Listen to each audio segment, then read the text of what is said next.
Hey, welcome to Scanner School. This is session number 210, and today we are continuing to talk about the giant elephant in the scanner radio community. It's encryption again. Yes.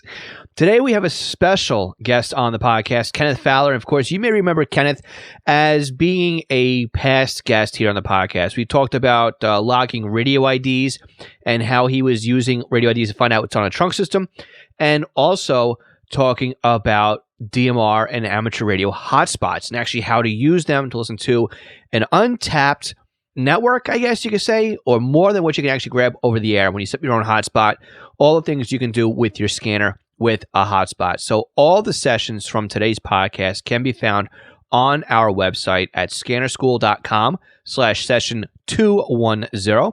Also, we'll put some notes in the podcast description, and if you're listening to this over on YouTube, there'll be some notes down below this video for you as well.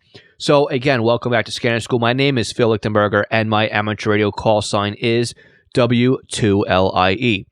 And I've got a question for you. Have you checked out our brand new, or maybe not so brand new anymore? It's been out there now for a little bit. And if you haven't joined yet, it's our brand new or our new Discord server over at scannerschool.com/Discord. This is a very active community of not only listeners of the Scanner School podcast, but also others who enjoy the scanner radio hobby. And in the Discord server, we share a lot of tips, tricks, helping other people out, and maybe even giving some feedback and maybe what would you do in a situation.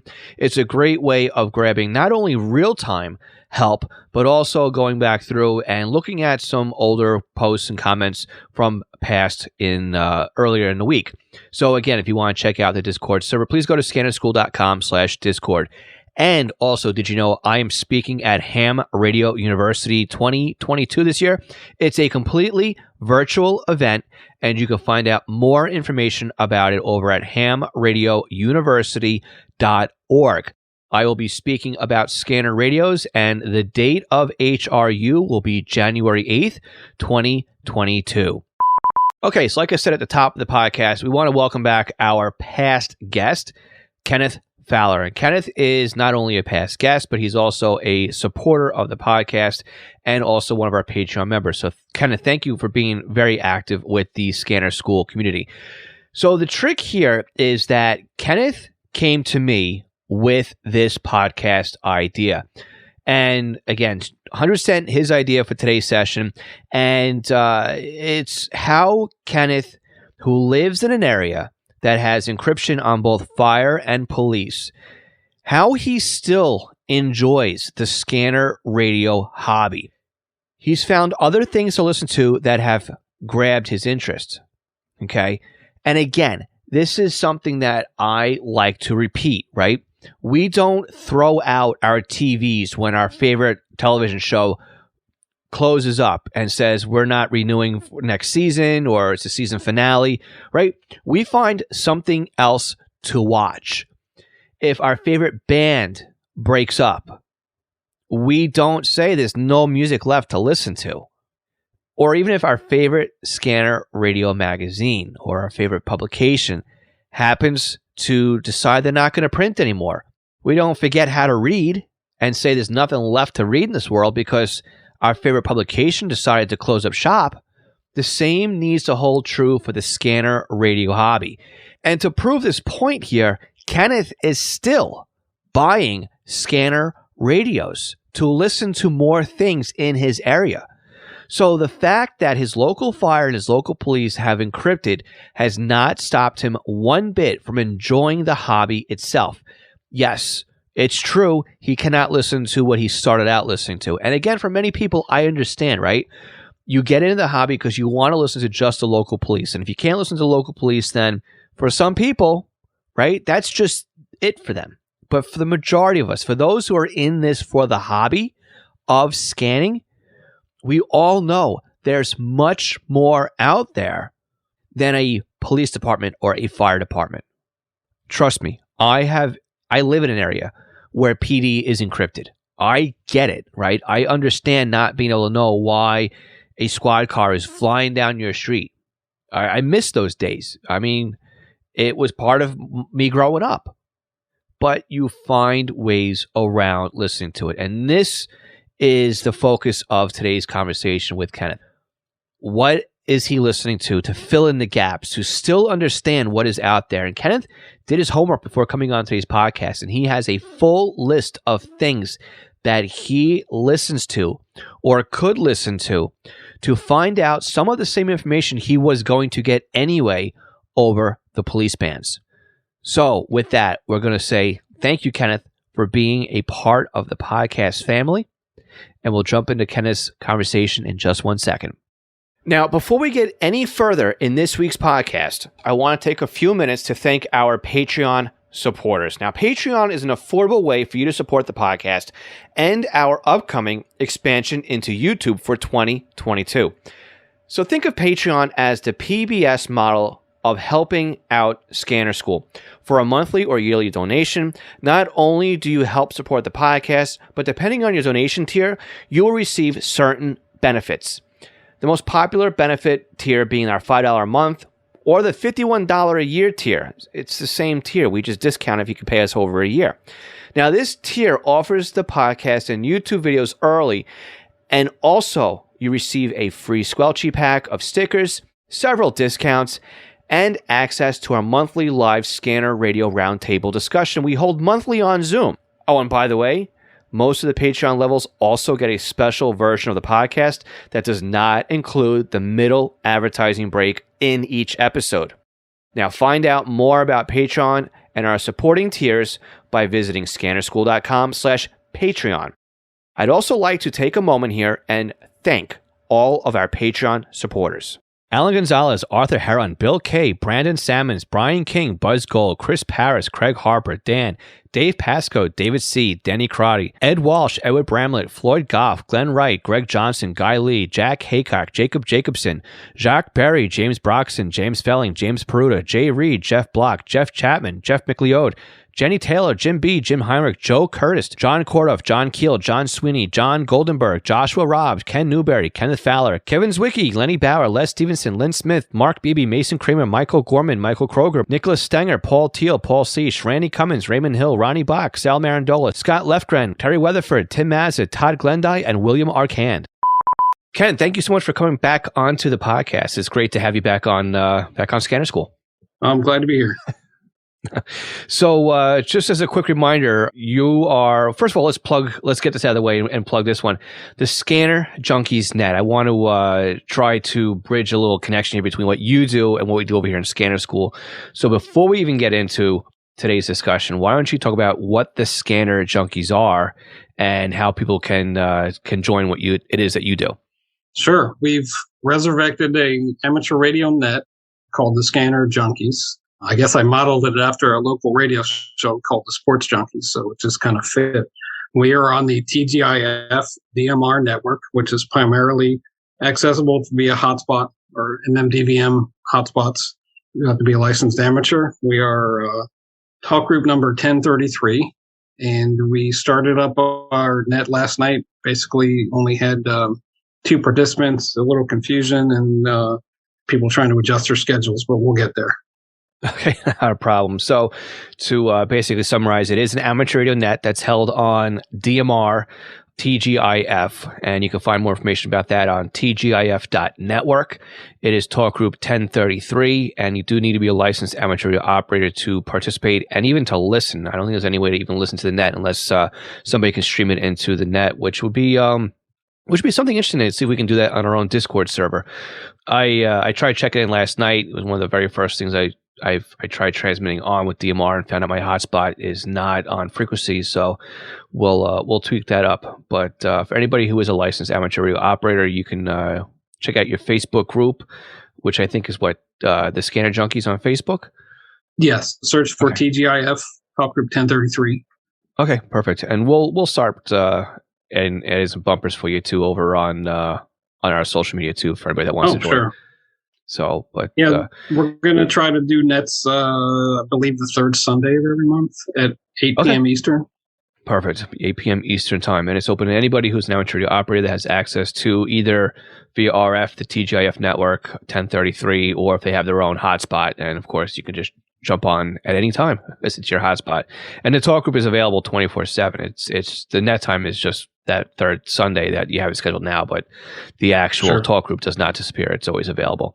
But yeah, I'm bringing that up now because I'm just going in my head. The last time you were on the podcast, we had talked about, well, I think the last time, because you were on one other time, but we talked about amateur radio DMR and how to scan and how to listen to amateur radio DMR. So to start the conversation, I think where we left off was kind of a good place to start things off. And you were on, I think, one other time, right, with something else we spoke about. I can't recall. It's been a long journey.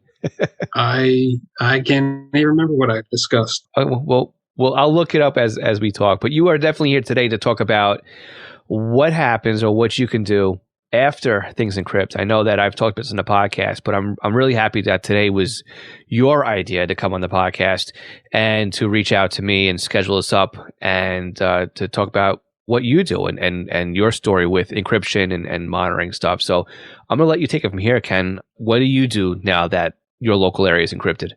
Okay, so the county I live in, a nearby city, and the county to the north of me have all gone encrypted as far as sheriff and police. What are people to listen to? There's always fire and rescue, but in my county, we've also gone to MDT, so there's a lot less radio traffic. So I think micro, or some people think micro versus macro. You know, you have to, if you want to know what's going on in your neighborhood, sometimes you might have to expand that parameter.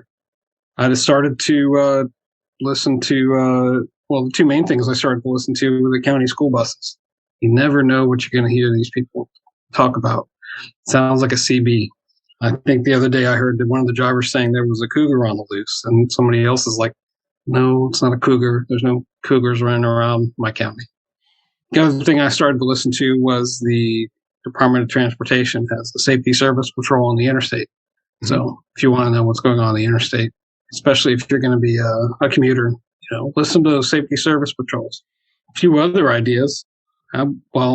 Out of the ordinary. Well, we now have FMCB. So if you have a receiver or a scanner capable of FMCB reception or CB reception anyway, that's you're going to start hearing some things, I think.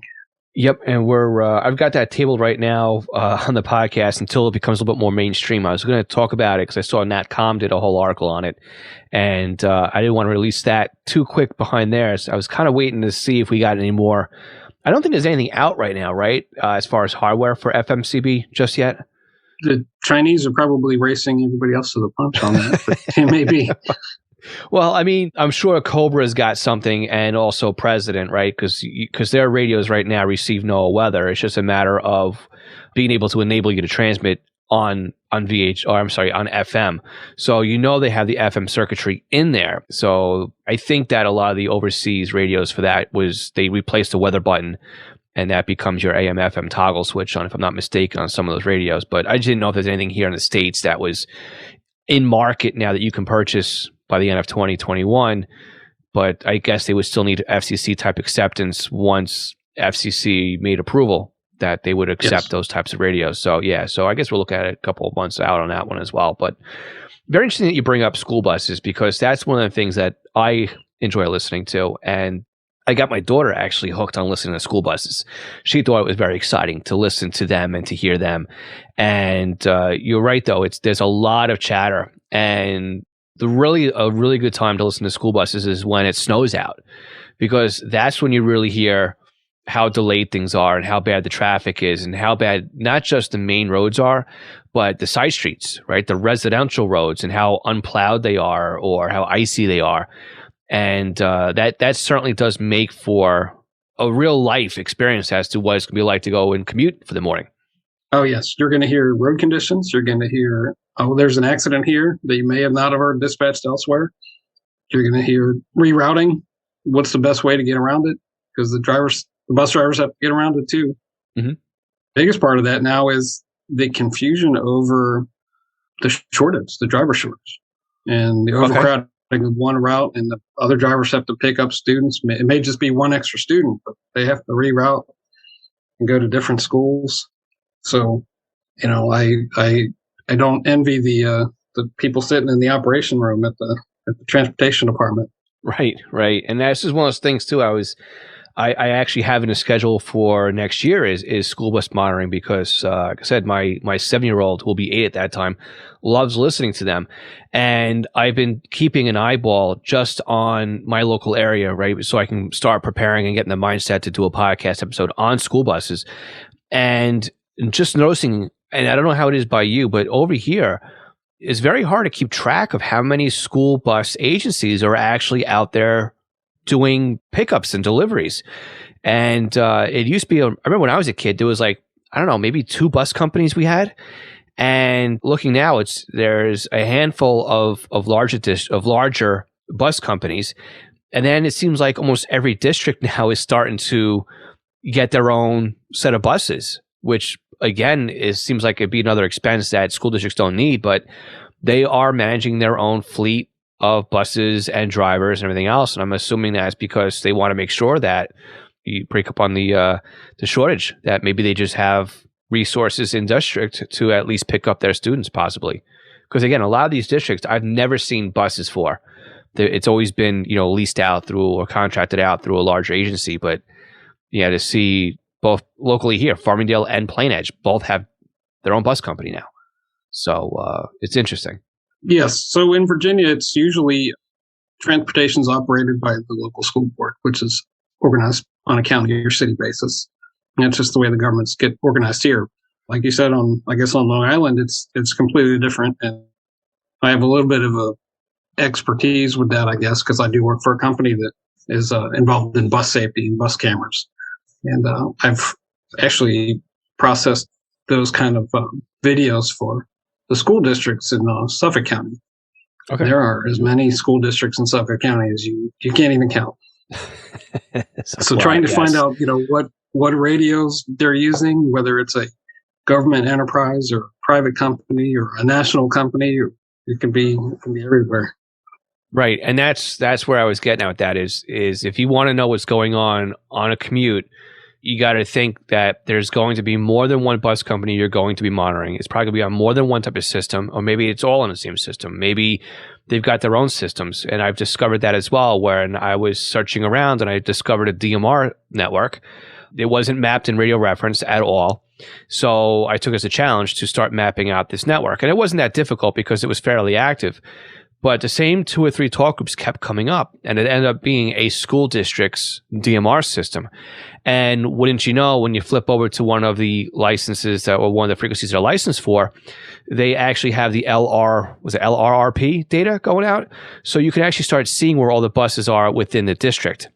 So that's pretty interesting as well. But if you're going to use the school buses to circumvent, I guess you could say, encryption, to bring something back through your speaker on your scanner, you're going to have to do a little bit of investigation just to see, is it going to be one bus company, 2 bus companies, multiple bus companies, and even the different routes. The main buses may have one channel, and then the shorter buses and the private transport, like the vans, may have another frequency or another talk group because they're separate.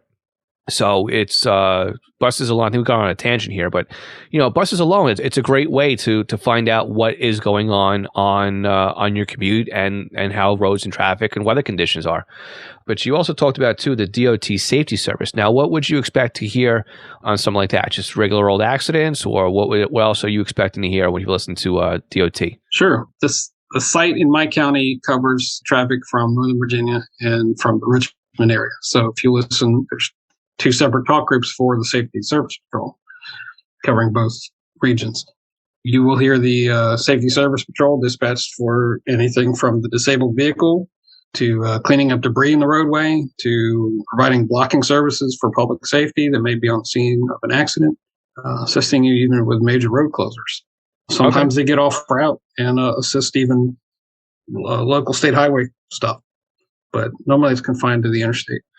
And these aren't the vehicles that just pull over on the side of the road and help a stranded motorist. I mean, these are actual, like I said, they help with directing traffic and the whole deal. So they're a little bit more above and beyond just a disabled vehicle. Yeah, sure. They're in Virginia, it used to be state employees doing that, but everything is contracted out to private companies using a truck that's owned by the state. So sometimes they even have their own private communication networks. Gotcha. But I mean, I think the story here though is right. Just because everything around you went encrypted or went to MDT, it doesn't mean your scanner is useless, right? You are finding other things to do with the scanner and to monitor what it is that you're trying to pick up on it. If your town or county has a water utility or even snowplows, sometimes they don't talk a lot, but they'll be out there. Yes. Yep. Sometimes just to make a Dunkin' run. I find with the public works people, they use less and less radio and more cell phone type apps. But yeah, I think it's all different too, because around here they definitely use the town-wide frequency, and it's been easy for me to remember. It's just been 156.000 since I can remember ever listening to them. So just having them go up and down with the plow has been really good, hearing where they're at. And there was one time where one of their plows actually broke down. It stalled out and would not restart, and it was blocking the intersection. And the guy was more or less stranded in the cab. And listening to the radio for that day was just like, well, we'll get down there when we can get down there. Stay warm, So, just hearing that's why the truck was just sitting there was interesting. But yes, you've got the public works to talk about plowing and stuff like that. So water is good, right? Because you said you have a water main breaks or when they have to close out areas because of that. And I guess water could be interesting to listen to too if they have to increase pressure, right, due to a fire or they have an out hydrant or something like that. So that would cue you in that there would be maybe an accident that took out a fire hydrant, or if there's a burning house that they need more pressure in the neighborhood. That you would definitely hear that on the water company's frequency or talk group. Sure. And if you have any public utilities, cable, power, they may or may not be on a DMR system. It may be all data. It may be encrypted. But sometimes your local town or city actually runs its own utilities department. So you have to search for them.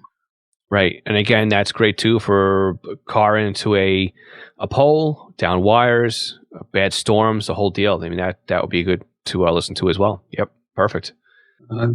If your town or county, city has a transit bus system or a transit rail system nearby, you may live in the metropolitan area or you may live in a more suburban setting.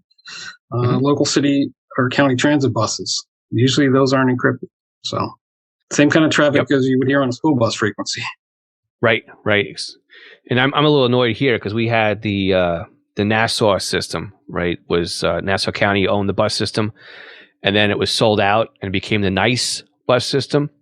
And I have been unable to find NICE anywhere. So Suffolk County is right on the county trunk system. But when Nassau County needed some money, they sold like everything under the sun that they could, including the sewage treatment plants. And the sewage treatment plant ended up on their own DMR system. But I can't find the intercounty bus system that we have here. But you're right, though. If you listen to the buses, you'll hear that. If you listen to the local Metro commute rail stations, right? We've got Long Island Railroad, and they are extremely active. And like you're saying, if something happens, you'll hear them, such as the police, the MTA police, what we call them over here, and so a person struck by train, vehicle struck by train, gates down, objects on the lines, even debris, right, on the rail crossings or on the tracks, a disabled train or frozen switches, right, stuff like that will be in poor weather. All that you will hear on the railroad frequencies as well, and these are all common frequencies too for rail, right? They all fall within that AAR band plan for the railroad here in the States. So they're pretty easy to pick up, and any analog scanner will be able to pick up most rail transmissions in most of the areas. I don't think really too many of them have swapped over yet to NXDN. So you should be good listening to those as well. And it's decent listening. It lets you know what's going on. When I worked up north in the DC metro region or visited, you plug in the WMATA, the Washington Metropolitan Area Transit Authority. You may not be able to listen to police anymore because they've gone encrypted, but the operations channels. So you have station operations, you have the actual subway channel, depending on the line, they repeat everything. Then be like, well, there's a block here, there's a train, something wrong with that station, you have to bypass it. You'll hear all that traffic. That's interesting, right? Yeah, so that's something I didn't think about too, right? So you'd have the dispatch encrypted, but the operations channel is not encrypted. So interesting. Over here, they just blanket encrypt. So that's a good thought. And then you never know. You may have a smaller PD or a sheriff's office or even state police that are not encrypted. So plug those in for neighboring jurisdictions. You know, you might think it's boring, but you'll get to hear lookouts for statewide or even local events that occur. Something that may be in your own backyard, but the neighboring jurisdictions are giving a lookout for it. So, right.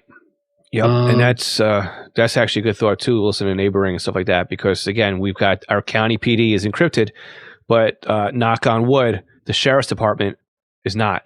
And I don't know how or why they didn't encrypt, but it's very interesting.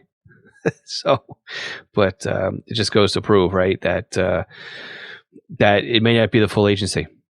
Sure. I mean, different priorities amongst the executives, but depending on what their primary missions are, but sure. And then there's the standard go-tos, like we discussed, rail, aircraft. Even if you plug in the local Unicom for the local airport, that may be one runway and not even a mechanic on duty, you'll hear all sorts of good stuff, especially if it's even a small plane crash. Occurred over here the other day near me. Pilot ran out of fuel and put it down in the field nearby. So there's ham radio. People say the hams are boring, but if it's analog or even digital, there's always something to be heard, even if it's non-emergency related. Right. GMRS gaining popularity every day, especially due to the fee decrease. I don't think I have any GMRS repeaters near me, but that changes every day. And then there's the other part of the hobby, shortwave and medium wave broadcast listening, or even TV station DXing or different things like that. You never know what you're going to pick off the spectrum. Especially, you learn all about propagation when you start doing shortwave and medium wave listening. So that's the other aspect of the hobby, is immersing yourself in the RF spectrum. So what does a typical scanning day now look like? Because again, you were saying that pretty much, right, your local fire is MDT, your local police are encrypted. So when you sit down to turn on the radio, what is it that you have right now in your scan banks? Is it what we talked about here, or do you have a go-to that you listen to for your local area? Well, I've actually had to separate out fire dispatch and fire response channels, because that's a separate thing now in my county. So I instead of scanning, I actually monitor more often than I scan. The scanners stay on one particular talk group unless I need to change it. Obviously, I'm a multiple scanner person, so I've got one scanner listening to the statewide trunk system for DOT and safety service. I've got a phase 2 scanner stuck on the school bus channels. I have one stuck on our state police dispatch for the local area. Bunch of different analog scanners listening to surrounding area fire dispatching, because there's at least 2 or 3 that still use analog in the area. And there's one, I have a 796D that's stuck on a neighboring county. They have a P25 dispatch channel. They're the only jurisdiction that nearby that hasn't gone to a trunk system, and it's probably just due to their size and population. So again, I mean, it's just your local that went encrypted. So it gives you the ability to look outside basically your geographical made up county boundary that you're listening to. So again, everybody says it's encryption, right? It killed the hobby. There's nothing left to listen to. I'm gonna go pack my bags and go home. But you're proving that, yeah. I mean, there's areas out there with the encryption, but there's still other things to keep your interest and to keep you listening. And it may not be that one department that you bought the radio for. And again, I like to give the example here where your favorite TV show doesn't go off the air. Doesn't mean you throw out your TV and stop watching TV. You find something else to watch. Or your favorite publication, right? They decide they're not going to print the magazine anymore. I mean, that's happened in the scanner radio hobby too. That doesn't mean that we stop reading, right? I mean, we've lost a couple of magazines, and it's something either comes by to pick up its place, or it's just it's gone. But we don't stop, right? Or if your favorite band breaks up, it doesn't mean you don't listen to the radio anymore. I mean, or scanner radio magazine reading habits have changed from, printed to digital. And there used to be 20 magazines. Now there's 2 or 3. And right. I still miss the printed days. I'll tell you that, though. I miss having to write the columns for a few of them, I think, over the years. Which magazines do you write for? Northeast Scanning News, the RCMA Monitor. Was that the name of the magazine? Yeah, RCMA and Northeast Scanning News. Okay. Yeah. I think that was one that I was getting as well. I can't remember the name of it now, but that one definitely sounds familiar. Or it was the Journal, the RCMA Journal. That's what it was. Okay. Very good. Hey, did you realize it takes us almost $100 a week just to have this podcast episode professionally edited and sent over to you? This doesn't even include website and podcast hosting, administrative help, and other monthly subscriptions that are required to put the podcast out there. Now, you can help us offset these costs when you shop online. So if you're looking for a scanner radio or some software, looking to bid on items over on eBay, or if you're looking to purchase anything, and I mean anything, on Amazon, you can help support Scanner School in the process. And this doesn't come at any extra cost to you. So please check out scannerschool.com/support for the multiple different ways that we have out there that you can help support us when you shop online. Again, scannerschool.com/support. Are you looking to learn more about the scanner radio hobby? We currently have courses on how to get started and up and running with software-defined radios and how to turn your SDR into a fully functioning scanner radio. With free software, you can see more and do more with trunking than ever before. And with new courses scheduled for the upcoming months, our offerings will be expanding into both Uniden and Whistler hardware and software. Check out our courses at courses.scannerschool.com or by looking for the link in this podcast description. National Communications Magazine is your personal library of scanner, CB, GMRS, FRS, MURS, and two-way radio articles written by the best minds in the business over the past 3 decades. Your NatCom personal online access account allows you to download the newest issues of America's hobby radio magazine, as well as back issues too. Visit natcommag.com to download your free sample issue and sign up today. Did you know that a pager can make a great addition to your scanner radio collection?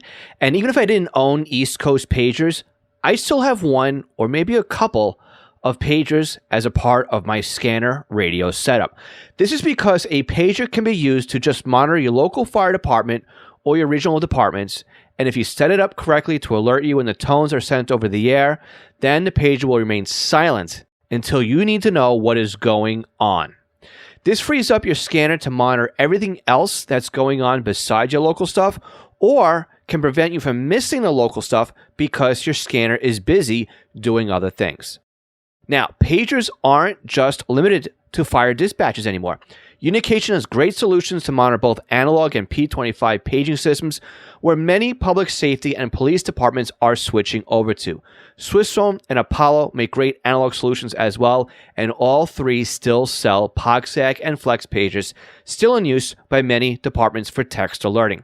East Coast Pagers is an Apollo, Swissphone, and Unication dealer serving the North American market, and of course is one of my online companies. So if you're looking for a personal use pager or one for your department, contact us for a free quote and let us know you're a Scanner School listener for something a little extra with your order. For our full inventory or to request a quote or just to contact us, please visit eastcoastpagers.com. All right, so let's talk about, you said Unicom with aircraft. What else would you recommend if somebody wants to just listen to aviation to pass the time now that they can't listen to anything that's encrypted? Yeah, that Unicom stuff can actually be pretty interesting because there are 2 local airports by me that use the same frequency. And the county to the west of me actually does a lot of skydiving. They have skydiving school over there. So it's really cool when they broadcast announcements of there'll be skydivers in the area. It still amazes me that that's a hub for skydiving out in rural Virginia. But if you're going to go full into the aircraft monitoring, you're going to need multiple scanners because are you in the vicinity of one airport, two airports? How large is the airport? Do you need to listen to inbound and outbound traffic, high altitude stuff, the tower, even ground operations? So there's a lot to be had in that world. And it does take a little bit of time to learn the lingo and the voice patterns and just the way that they go through with, I mean, it's like anything else, right? When you first start diving into it, it sounds like a bunch of letters and numbers and there's no rhyme or reason for what they're saying. And then you start to realize as more and more you listen to it, the more you start to catch the patterns and what everything starts to mean. And you'll start learning about aviation and how it all seems to work. And they kind of guide you in too, right? They'll say, go to tower on 119.8 or 119.1 or something like that. And they'll get read back to whoever they're talking to. So you know where that conversation is going to end up next at all times if you listen to it. So aviation can be interesting. I've heard lots of good conversations on aviation frequencies. I've heard lots of scary conversations on aviation frequencies. One of them being where there was a couple of airplanes that were in town for Memorial Day weekend when they fly out some of the older airplanes. And a couple of guys were out flying across the Hudson River, and one of the guys, the engine stalled on the plane. Unfortunately, the guy went down in the river and he perished in the accident. But during that conversation, you can hear the guy he was flying with calling out his name. What happened to you? Where did you go? Are you okay?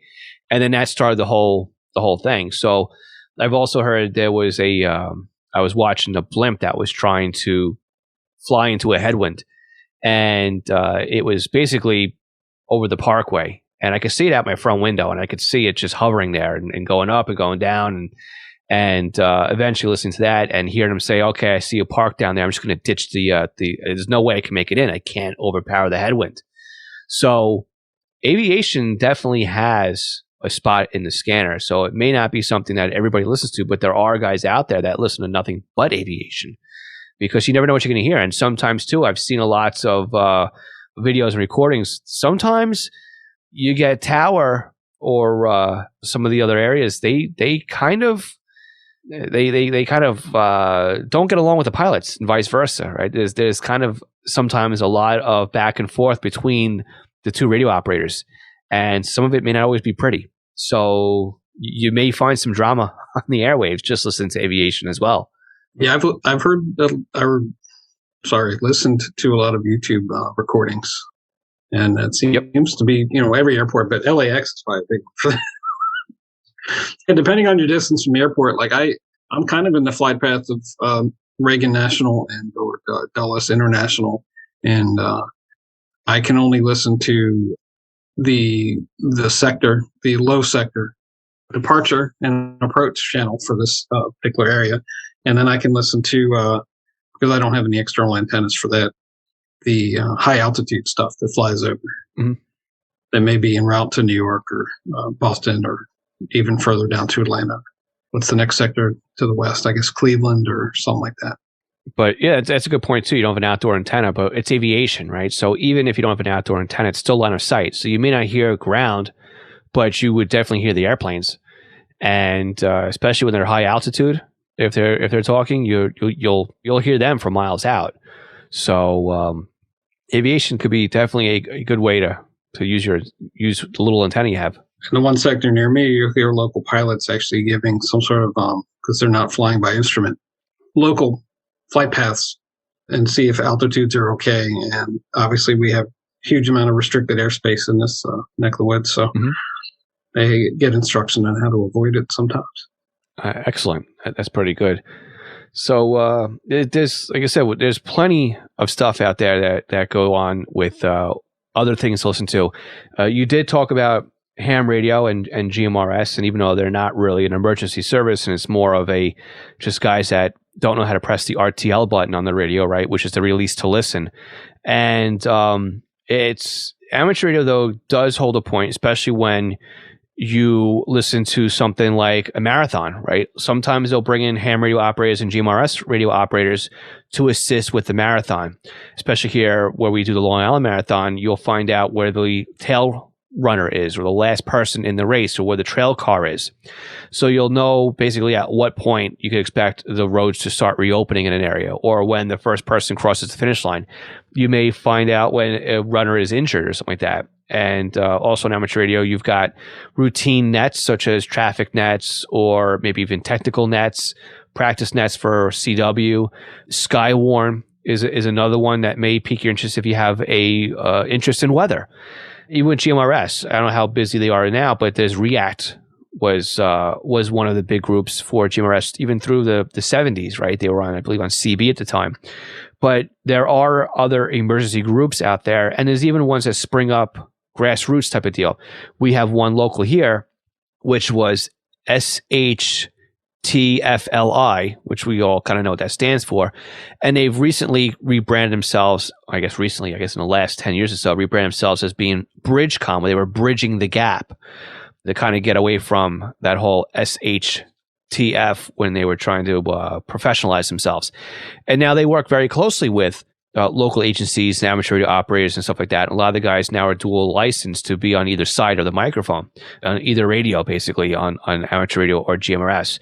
So even though you may hear a lot of nonsense and a lot of side chatter and yakking on amateur radio and GMRS, during drive time, though, just like the school buses, right?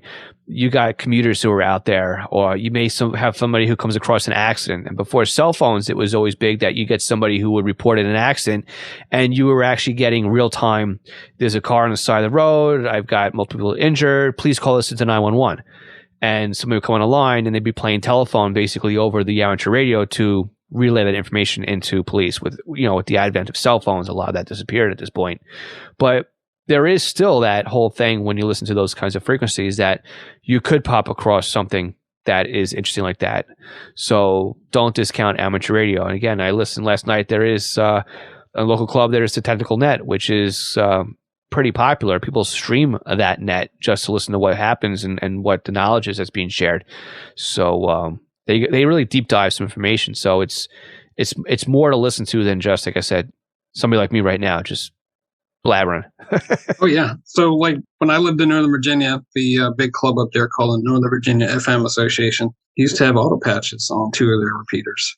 Yes. You could actually auto patch directly into 911. They would confuse the heck out of the call taker, but they didn't know when to, it's not it's a one-way conversation when the operator has to blurt out what he's saying and then unkey. So. Right. Or the address for the accident wasn't at the tower. Yeah, I have a personal example with the ham radio or the amateur radio emergency services. I was supposed to participate in the Marine Corps Marathon this year as an operator, but that's been canceled over the past 2 years. So you weren't running, kind of? No, I was not running.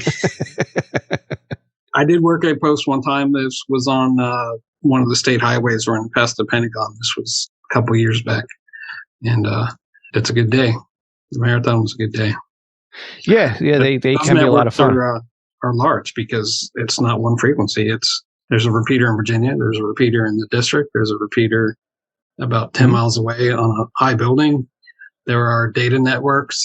They used to use Packet a lot, but now it's Arden Wi-Fi, ham radio Wi-Fi to encrypt information about people's medical problems and/or the runner information about tracking runners, because they don't voice a lot of that stuff anymore. Interesting. I didn't know they had an encrypted network on amateur. I thought everything had to be unencrypted, but that's interesting. I'm getting ready to do an event here locally, so maybe we'll have some ham radio emergency services this year. All right. So we talked about a lot of different options here that we can go through scanning, right, on our radios besides local PD. I mean, you are at least fortunate to listen to some fire, but again, assuming that is something you can't listen to as well. But we went through school buses, DOT, you got CB, ham radio, GMRS, public works, railroads, or other types of transit, such as county buses, aircraft. And one thing you could talk about too, about shortwave and learning how to DX and stuff like that with medium wave. But we're keeping it kind of above VHF here, right? Above 30 megahertz when we talk about scanning. But there's other things too, right, that we can start looking into as well. And like I like to say, is the secrets are in the searches. You never know what else is out there until you start seeking them out. And again, it may not really seem like it's really exciting to listen to, but there could be tow companies that are out there, private transport ambulances or other delivery services. But there's definitely things out there to listen to that are not encrypted, especially if you live in a busy metropolitan area. There's a ton. Our UHF spectrum here in the New York City area is packed wall to wall with something to listen to. I can move up and down the spectrum from about 460 to 470 and trip over countless number of DMR and NXDN transmissions, P25, conventional. It's insane as to how much is actually out there. And if that doesn't get you going, then start looking at the federal band, right? Especially, Ken, where you are, right? In the Metro DC area down in Virginia, there's federal everywhere. And you might think it's quiet, but you're going to hear something eventually. I mean, they definitely have raids and stuff like that. Maybe it is encrypted, but maybe it's not. You just don't know until you press that search button and start finding things out. But I have That's found... right. I overlooked the federal stuff. Yeah. Well, don't worry, Ken. I won't seek out Chris Paris at you for forgetting about the federal stuff, because that's his that's his favorite place to start looking for things. But what else do you monitor besides all that? I've actually expanded. So I live fairly close to a large military base, and they use a P25 system that's a nationwide, or at least region-wide. I tend to gravitate towards the public safety, and rather than like the they do a lot of artillery training, so I don't necessarily listen to that. But the fire department there is pretty active when it comes to responding to on-base emergencies and or putting out the fires from some of the artillery training. Yeah, and a lot of that is unencrypted, which is very interesting as well, because I've noticed that here. I mean, again, late nights, can't sleep. I'm just going around looking through the federal bands, or anywhere from like 400 to 420, just to see what's out there. And I've come across a couple of federal P25 trunk systems, and out here on Long Island, we don't have any bases. And it's like, well, where is this all coming from? Then I realized, okay, well, one of them might be, or it definitely is, Fort Hamilton out in Brooklyn by the Verrazano Bridge. And I was like, oh yeah, okay, we got that up there. And then you start realizing that you're starting to pick up some other P25 networks out of state or in other parts of the state, because again, propagation, it's late at night, or the spectrum is just clean because there's nobody else there using it. So there's no other RF coming in and ruining your signal, but there's definitely stuff out there to seek out and find. Forest Service and Park Service have a large footprint here in Virginia, and both the Blue Ridge Parkway and Skyline Drive rangers, law enforcement and or their public works counterpart, they're we don't have Rocky Mountains, but we have mountains, and those repeaters, we have a big footprint. So there's some of that going on that I can get towards the Chesapeake Bay. So, and you prove the point with that one just right now. Is a lot of places have national forests and U.S. parks to monitor. We don't have forests out here on Long Island. We've cleared the trees decades ago, right? So, yeah. But if you lived in an area like that, certainly there's other stuff to listen to. So, Ken, we've put together quite a list today on different agencies that we can listen to, especially when our local departments have encrypted, and proving the idea here that, yes, just because the one department that we loved to listen to, right? We've all kind of gone through a serious breakup when we were teenagers and stuff like that, right? You had your heart broken, but you get back on that horse and you go back out in that dating pool, right? It's the same deal here, right? With the scanner radio world, right? Just because you had your heart broken because your local PD encrypted, right? Doesn't mean that there's other fish out in the sea, so to speak, right? There's other frequencies out there to go ahead and listen to and to receive, and you'll find something else to love. That's what it comes down to, right? And the hobby is big enough that there is definitely something else to to listen to and to tune into, and maybe even to keep finding out other things to listen to. And you may find that that is something you enjoy doing. It's just, I mean, I know guys that just like to, and I'm one of them, I like to just know every single radio on a trunk system. And to me, to map out an entire system, even though that is something to me that is really cool to be able to do. There's satellite reception too. You can even play the game of listening for satellites, and there'll be, as we're recording it in the next couple of weeks, the Russian Space Agency will be downstreaming some SSTV from the ISS.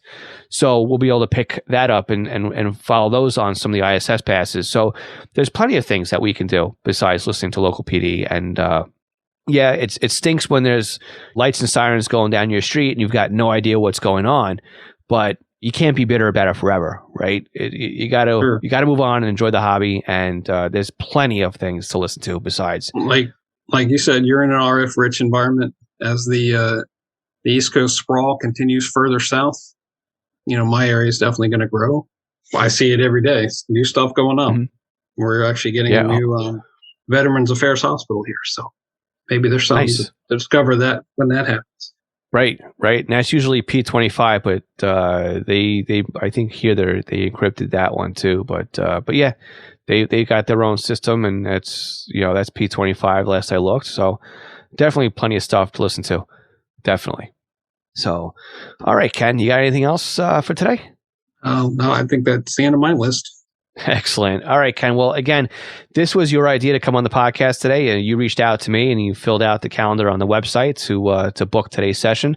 And I want to thank you for bringing this idea to the podcast, because the ideas like this and having guests on definitely break up just having me do it and having everybody listen to me all day long. So it's nice to have a back and forth with somebody on the podcast. And I want to invite anybody else that wants to be a guest to do kind of what you did, right? You just pressed on the link on the website for podcasts and become a guest, and you just filled out the calendar, and here we are speaking on Zoom and recording this for a podcast episode that everybody else is listening to. So Ken, I want to thank you again for, I'm pretty sure it's your third time back on, but we'll find the other episode that we can't think about. But again, as a reminder to everybody else, the Scanner Junkies Net, as of right now, is third Sunday of every month on the TGIF network. Again, you go to tgif.network to find out more about how to register. Again, because now you need a password to sign on with your hotspot. If you're an amateur radio operator, you need a DMR ID to get on there. And I guess you can get that from Radio ID, I think, .net. And just point your hotspot to the TGIF network, key up your radio on 1033, and that will sync your hotspot up to the talk group. And again, the talk group is there for anybody to use. And we'll start, like I said, we'll start making reminders on our own Discord server, and also through social media as well for anybody that wants to join the Scanner Junkies. So Ken, thank you so much again for being a guest on the podcast today. Definitely enjoyed having you on here. Thank you. Thank you for all you do. Kenneth, thank you so much for being a guest on today's podcast episode and reinforcing the fact that just because the locals, right, the local fire and police have gone encrypted, that it doesn't mean that scanning is dead for you, and that you are very much still active in the scanner radio hobby and are still investing in it, which is a big thing, right? Just because one department happens to go under and go encrypted doesn't mean that scanning is dead. So again, Ken, thank you so much for coming on today's podcast and being part of the community. And for everybody else, it's the end of the year when this podcast episode airs. So I hope everybody enjoyed their holiday season. You got through this holiday break healthy. And also, we're looking forward to a brand new year in just a couple of days here. So from everybody in my house to everybody in your house, I want to say have a very happy new year. We will catch you all again next Tuesday for another podcast episode. We'll be answering your questions. And we will also be live on YouTube, Facebook, Instagram, and Twitter. So make sure you check out our social media channels for our very first live Q&A session for 2022. With that, my name is Phil Lichtenberger, and this is Scanner School. We teach you everything to know about the scanner radio hobby. 7-3, everyone, and have a great new year.